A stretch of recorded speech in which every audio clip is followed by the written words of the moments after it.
SIR আতঙ্কে ফের আত্মহত্যার চেষ্টা, গোয়ালপুকুরের চূড়াকুর্তিতে আত্মহত্যার চেষ্টা, হিয়ারিং এ ডাকার পরেই আতঙ্ক। আমাদের সঙ্গে রয়েছেন প্রতিনিধি চঞ্চল। চঞ্চল, ঠিক কি বলছেন সেই ব্যক্তির পরিবার? দেখো, পরিবারের লোকজনের তরফ থেকে যেটা দাবি করা হয়েছে যে ভেরিফিকেশন, অর্থাৎ এই যে আব্দুল মুতাফিল, যার বাড়ি হচ্ছে গোয়ালপুকুর 1 নম্বর ব্লকের যে চূড়াকুর্তি এলাকার, তিনি কিন্তু এসআইআর ফর্ম ফিল আপ করেছিলেন। তারপরে দেখা গেছে খসড়া তালিকার পরে কিন্তু তার নামে বেশ কিছু গোলমিল রয়েছে, এতে কিন্তু তিনি তার নামে কিন্তু একটা ভেরিফিকেশন নোটিশও পাঠানো হয়। এরপরে তিনি আতঙ্কে কিন্তু ভুগতেছিলেন এবং তাকে বারবার বাড়িতে কিন্তু আলোচনা করতে যে তাকে নাকি ডিটেনশন ক্যাম্পে পাঠিয়ে দেওয়া হবে নাকি বাংলাদেশে পাঠিয়ে দেওয়া, এই আতঙ্কে নিয়ে তিনি ভুগতেছিলেন। গত বুধবার পরিবারের লোকজনের যে দাবি যে এই ভেরিফিকেশনের নামে তিনি বিষ খেয়ে আত্মহত্যা করার চেষ্টা করে, এরপরই তাকে আশঙ্কাজনক অবস্থায় কিশোরগঞ্জ মেডিকেল কলেজ ও হাসপাতাল ভর্তি করে পরিবারের সদস্য। তার অবস্থা কিন্তু এখন আশঙ্কাজনক রয়েছে এবং গতকাল রাজ্যের মন্ত্রী গোলাম রব্বানী তাকে কিন্তু দেখতে বিহারে কিশোরগঞ্জে গিয়েছিলেন। এবং বেশ, ধন্যবাদ।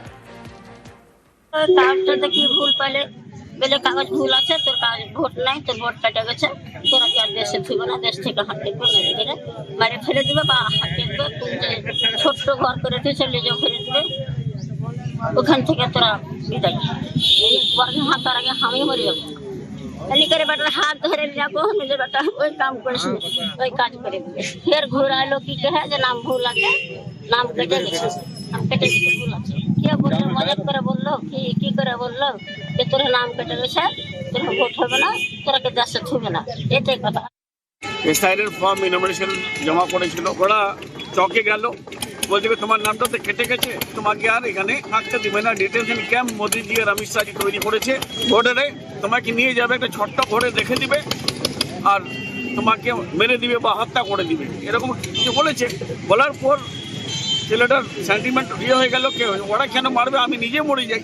রাত্রে পয়সাটা কিনেছে, আপনি বেঁচে যায় ছেলেটা, আমরা দোয়া করছি সবাই। কিন্তু এই ছেলেটার যেটা উনি করেছেন, এটার দায়ী হলো Gyanesh Kumar, ECI of India আর মোদিজি আর অমিত শাহ। জলপাইগুড়ি এবং উত্তর দিনাজপুরের 2 গ্রামে পথশ্রী প্রকল্পে তৈরি হচ্ছে 2টি রাস্তা। বানারহাটের চা বাগান এলাকায় প্রায় 4.5 কিলোমিটার রাস্তার কাজ শুরু। গোয়ালপুকুরের গ্রামে বুধবার রাস্তার কাজের শিলান্যাস হয়।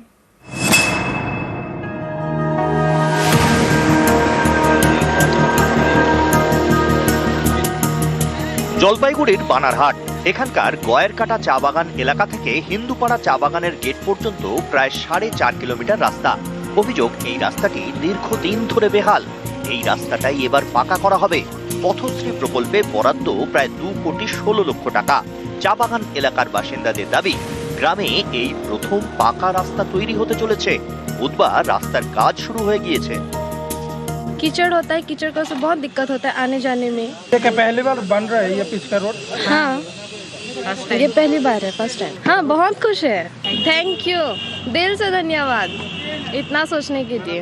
पानी जमता था, अभी बहुत सुविधा होगा। अस्पताल में जाने के लिए, अस्पताल जाने के लिए बहुत असुविधा होता था, अभी सबको सुविधा होगा। हम लोग ममता दीदी को बहुत बहुत दिल से धन्यवाद देते हैं और बहुत खुश भी हैं।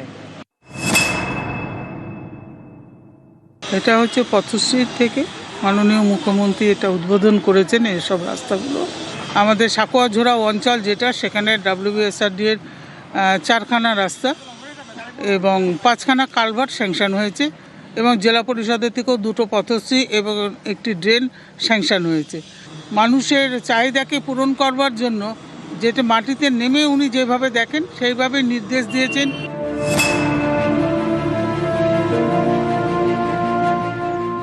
উত্তর দিনাজপুরের গোয়ালপুকুরের গ্রামেও পথশ্রী প্রকল্পে তৈরি হচ্ছে পাকা রাস্তা।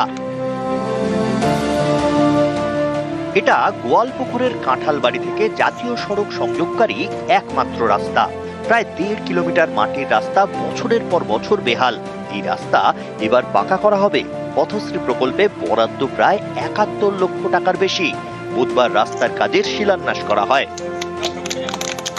বৃষ্টির সময় না অনেক ভেজাল হয়, যাতা আসা খুব ভেজাল। আচ্ছা, খুব কষ্ট হতো। খুব কষ্ট। আচ্ছা, সেই জন্য আমরা মন্ত্রীকে বলছিলাম, মন্ত্রী আসে, উদ্ঘাটন করেছে, রাস্তা আমাদের ভালো মতন পাস করেছে, এখন কাজও ভালো করব। মুখ্যমন্ত্রী মমতা বন্দ্যোপাধ্যায় আজকে এই পথশ্রী করে এরা উপকার করেছে আমাদের পর। এই গ্রামীণ এলাকাতে কানেক্টিভিটি আমরা বাড়াতে পেরেছি।